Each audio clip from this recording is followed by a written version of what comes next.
thank the individuals who spent countless hours preparing today's event and who rushed over here right after a long workday just to make sure everything goes smoothly. So can we please give a round of applause for all those folks who made it.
That would allow us to be truly a world-class education system on behalf of every single student. And so that's what I started my day doing here, but I didn't work nearly as hard as those of you who were in classrooms today. And I have been worried about this issue, the question about developing effective teaching. Since I went into became a high school English teacher, like Warren, in Camden, New Jersey, and then later in Philadelphia, Pennsylvania. Anybody here from Jersey or Philly? All right. It's always in LA you can find everybody. And I learned three things in my early years of teaching. First thing I learned going into Camden, New Jersey, which at that time had a number of years of lawsuits, which later led to 30 years of lawsuits to equalize education funding, where in Camden and Trenton and Patterson and Newark, they were spending half as much as in Princeton and New Brunswick, and where there were no books in the bookroom that I entered. I learned about the inequality in school resources that pervades this country, and that pervades California now.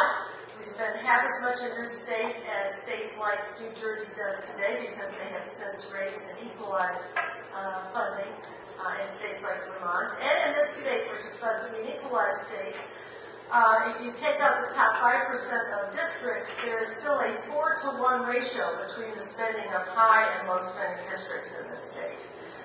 24,000 at one end of the continuum and 6,000 at the other, and the cities are spending at or below the state average. So that's number one.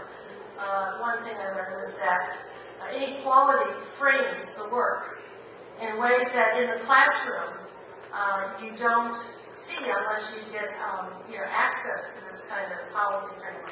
Second thing I learned is that big urban warehouse high schools are not designed to allow teachers to be effective with older children. And in a context where you teach 180 kids a day, as it was at that time for me, 215, I understand, is the load in some high schools in Los Angeles, where you're supposed to attend to the needs of every single child in 45-minute periods where they cycle through your classroom and go off to a variety of other teachers who do not share the same students and don't have collaborative planning time. It's impossible to be truly accountable for learning.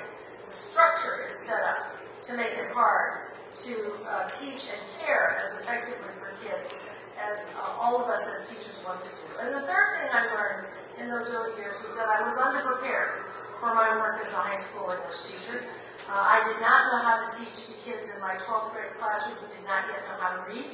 I did not know how to work effectively with all of the students with special learning needs who appeared. I did not have the background to understand how to make what I was doing optimally accessible to new English language learners. And that has been another situation that we've had in the United States for a long time, with the unevenness in preparation and the lack of investment. So there are a lot of factors that come into this question of developing effective teaching. And I want to talk about both the current conversation that's going on about teacher evaluation, but also the broader questions of what must we do as a society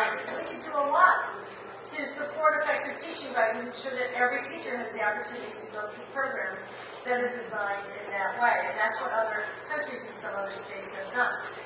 We also know that teaching effectiveness depends on many factors, and teaching effectiveness is not only a function of the teacher as an individual and their knowledge and skills and dispositions. Rick Haneyshek estimates that individual teacher effects, the component of overall student achievement that can be attributed to individual teachers, is about 7 to 10% of the total.